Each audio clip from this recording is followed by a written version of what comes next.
It is impossible to fully understand Brothers in Arms without knowing the environment it was released in. Roughly 6 years prior to the first Brothers in Arms, the World War II setting began its explosion in popularity within the video game space with Medal of Honor. Steven Spielberg tasked the team at DreamWorks Interactive with making a World War II FPS that took the setting more seriously than its contemporaries. The inclusion of documentary-styled clips gave the missions context but also provided educational material, and an air of respectability that saved it from potential legal issues with the real-life Medal of Honor society. The first game launched in October of 1999, a little over a year after Spielberg had released his seminal World War II drama, Saving Private Ryan, both of which have had a massive impact on the game industry. While Medal of Honor continued strong through the early 2000s, competitors started springing up, one of the first notables being Battlefield. With Battlefield 1942 released in 2002, it captured a more dedicated PC FPS audience, interested in large online battles.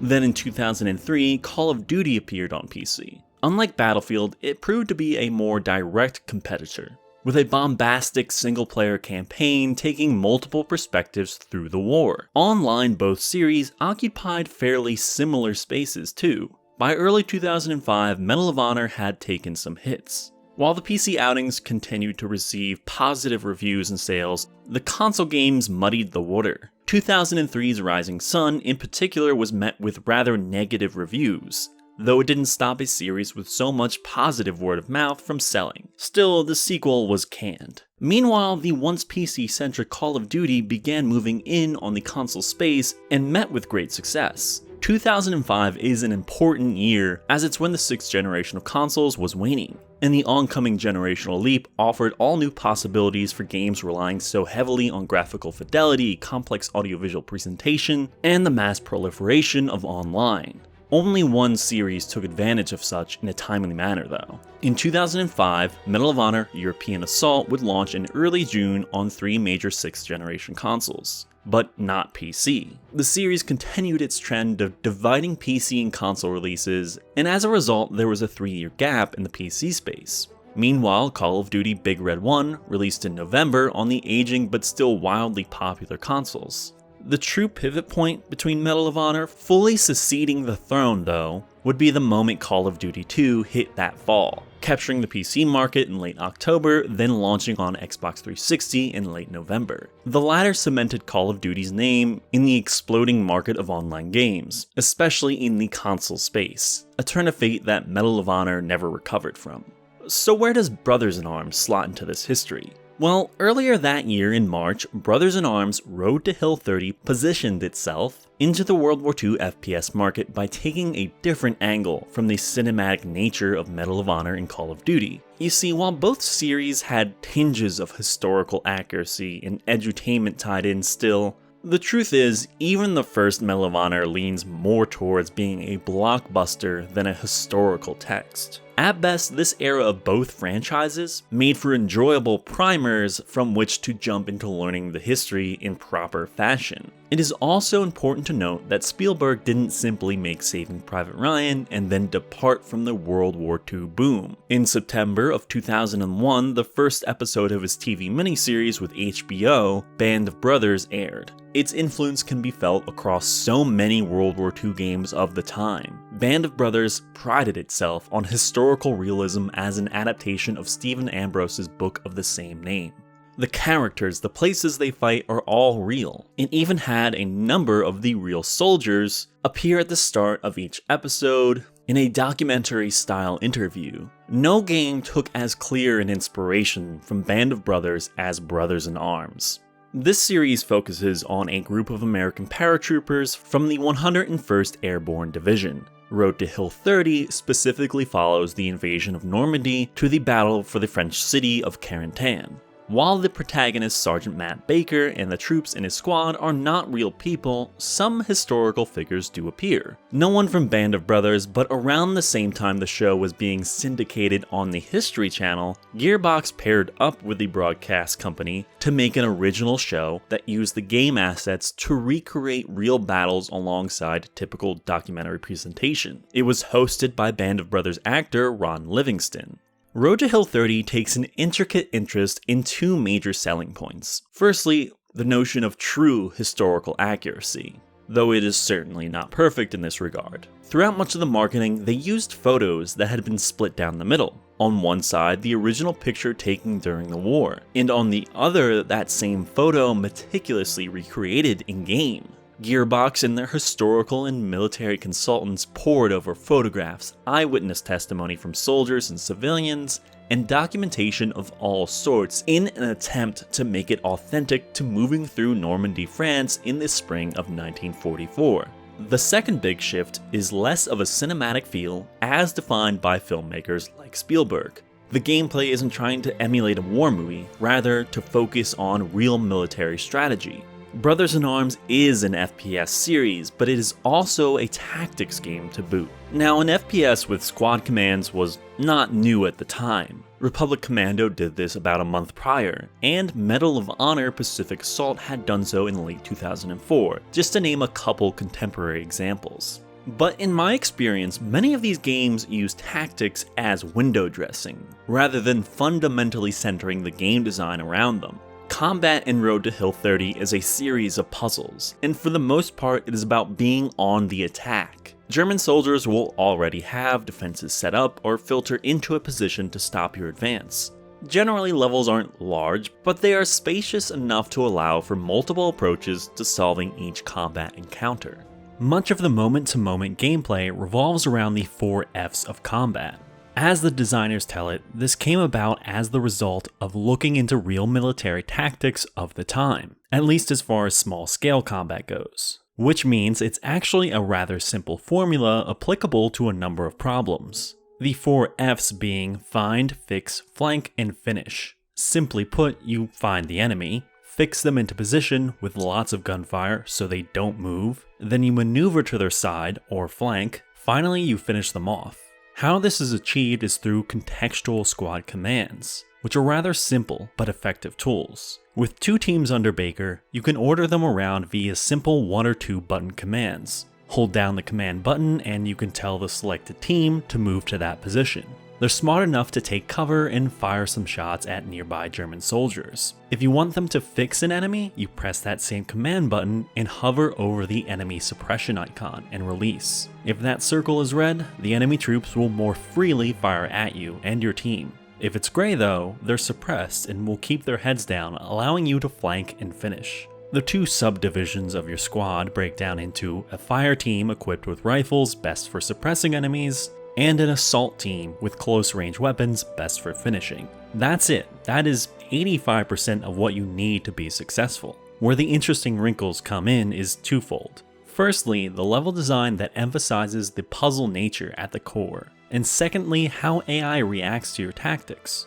During the first level where you're controlling both teams, you've been ordered to silence an MG42 nest down the road in a farmhouse. To get there, you need to pass through 2 different smaller fights. First is a little house where Germans have the road well covered, so you slip into the backyard. Trouble is, there are already troops back here. The flanking option is fairly clear and easy to execute. The trouble comes when you have dealt with that team and unfortunately another filters in behind and cuts off your advance. Now the game simulates reactive enemy troops in a couple ways. The first is the AI recognizes that you're trying to flank them or their buddies, and so they reposition to prevent such. Second is new soldiers will spawn in a subtle but not unfair fashion, and take up positions as if they're reinforcements, both of which are largely convincing and almost always force you to change tactics on the fly. The final major tool at your disposal is the top-down view, which pauses the game and lets you filter through any key points of interest.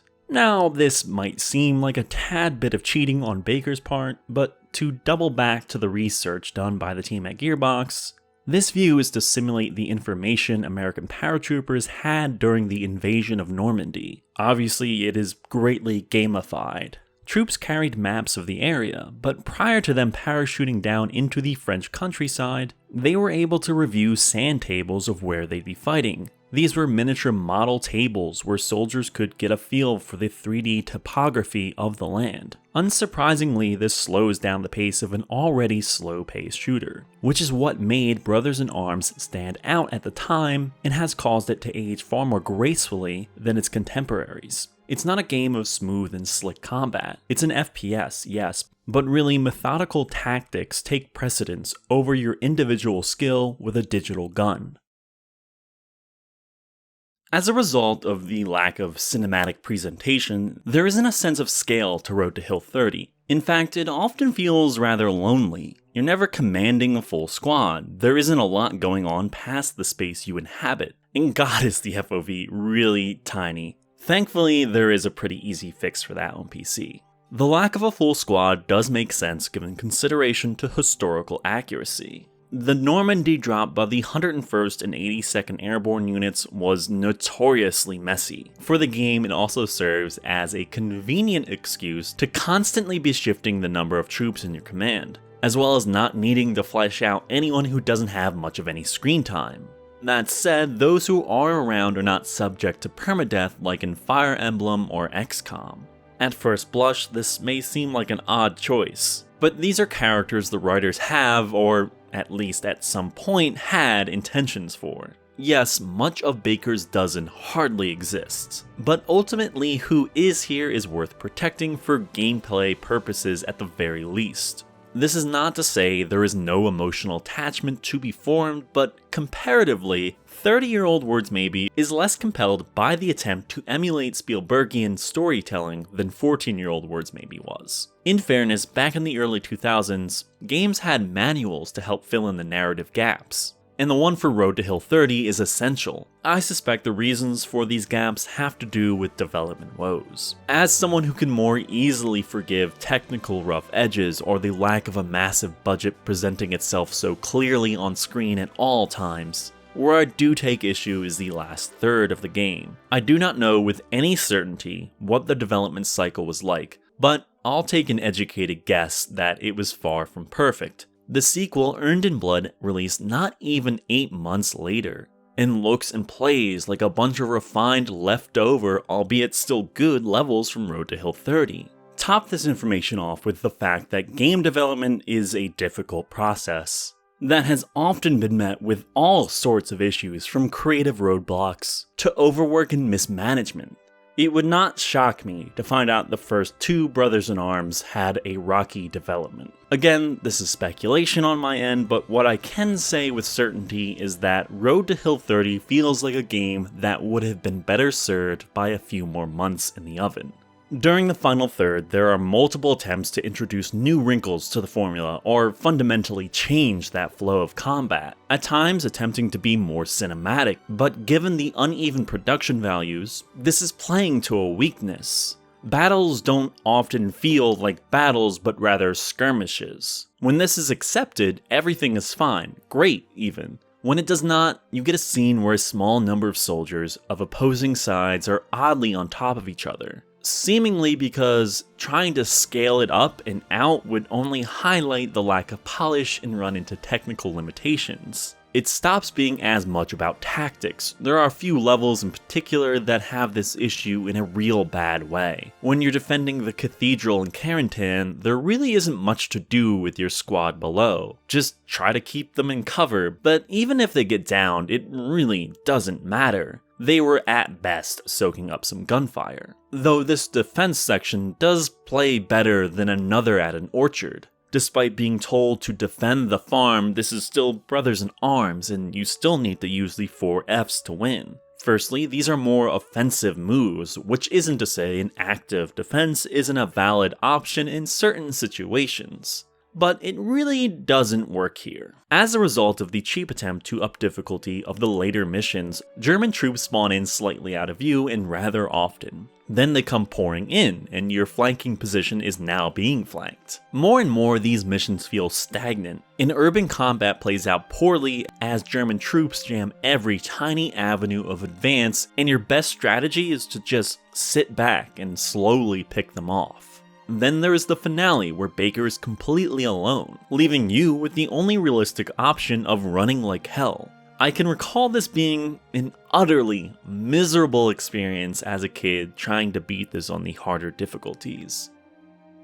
The story of Baker's Dozen is certainly pulling from Band of Brothers, but it shifts the central theme from merely mimicking the camaraderie formed in battle to the psychological toll of losing those comrades. The initial flash forward sets up a fatalistic war story, where ultimately a man is broken by the horrors of combat. Private Leggett goes from being the considerate, if a bit naive, bookworm to being ostracized and torn apart by the guilt he feels over the deaths of 2 squad members, spiraling towards his fate at Hill 30 outside of Carentan, where he stands atop the defenses, futilely firing his pistol, but ultimately getting what he desires. As for Baker, every death is a failing of his own. After all, one of the earliest pre-mission monologues expresses exactly that. The delivery of all of this, like much of the game, is not perfectly polished. There sure is just bad or non-existent lip sync, and it seems like that's probably the reason they chose to have Baker's disembodied voice narrate over the mostly black screens between missions. And again, a number of squad members are hardly in the game. A couple are introduced and immediately die, and some are already dead by the time they're introduced. For a long time, I held Brothers in Arms Road to Hill 30 in my mind as this unique and underappreciated gem that got buried in the onslaught of largely samey World War II games of the era. Coming back to it all these years later with a more honed critical eye has exposed some of the flaws I overlooked. Still, I came away with a greater appreciation for what does work, as well as a better perspective on the World War II setting Gold Rush, and specifically the FPS race. I've gone back to play other old favorites like Medal of Honor Frontline, and have tried out ones I've missed out on, such as the United Offensive expansion for the original Call of Duty. In the time of digging through so many games and the surrounding information, it's funny just to see how intermingled this part of the industry was and still is to this day. The World War II FPS craze was kicked off in part due to Steven Spielberg, the team that created the Medal of Honor franchise at DreamWorks Interactive under EA, including Vince Zampella, would go on to form Infinity Ward under Activision, the original developers of Call of Duty, who continued to emulate Spielberg. Outside the obvious examples, they even cannibalized each other's voice actors and behind-the-scenes talent. Dale Dye, a Vietnam War veteran who played the role of Colonel Robert Sink in Band of Brothers, as well as serving as a military advisor to the production, would serve in varying roles over the course of the Medal of Honor series, then Battlefield, then even reprising his role as Colonel Sink in Brothers in Arms, then rounding things out with Call of Duty. Meanwhile, actor Frank John Hughes, who starred in Band of Brothers, gave his voice to Call of Duty Big Red 1. Of course, as I mentioned earlier, there was the whole documentary on the History Channel surrounding Brothers in Arms. But even as people moved on from the World War II setting, these ties continued. For example, when Zampella and a number of his staff had an ugly breakup with Activision, what did they do? They formed Respawn Entertainment and signed back up with EA, on the back of critical praise for Titanfall and the huge success of Apex Legends. Zampella now oversees Battlefield. But prior to this, Respawn developed the first Medal of Honor in nearly a decade with Above and Beyond. Sadly though, when the accompanying documentary won Best Short Documentary at the Oscars, the award wasn't handed out by Spielberg. These ties don't end there though, because right now, Brothers in Arms finally has its 4th proper installment in development. Alongside it, a TV show is also in production, and serving as producer is Richard Whelan, who did the same for The Pacific and Band of Brothers. It's safe to say that I'm not holding my breath on the 4th Brothers in Arms to come out, or be good even if it does. Gearbox is not the same developer they once were. In the time since Hell's Highway, they shifted focus to the massive hit that is the Borderlands franchise. But they've also seen a number of infamous and major failures. The development hell of Duke Nukem Forever resulted in a deeply maligned final product. Alien's Colonial Marines raised serious questions of false advertisement. Then there is the dead-on-arrival Overwatch competitor Battleborn. Despite the Borderlands franchise continuing to see success through this all, many other interesting problems have caught headlines, as well as troubling accusations surrounding the face and co-founder Randy Pitchford. A younger me would have been excited at this news of an impending revival, but today I'm skeptical. And I'm okay with that. I'm not a kid in junior high. I no longer subscribe to the History Channel magazine and get World War II documentaries for Christmas. This playthrough, I didn't spend an absurd amount of time struggling on the harder difficulties just to unlock all the bonus historical documents and behind-the-scene features. The fantasy of being a paratrooper in the 101st Airborne no longer has the appeal to me that it once did. Road to Hill 30 is still a great game though, and I'm hoping I'll have similar feelings as I revisit the sequels.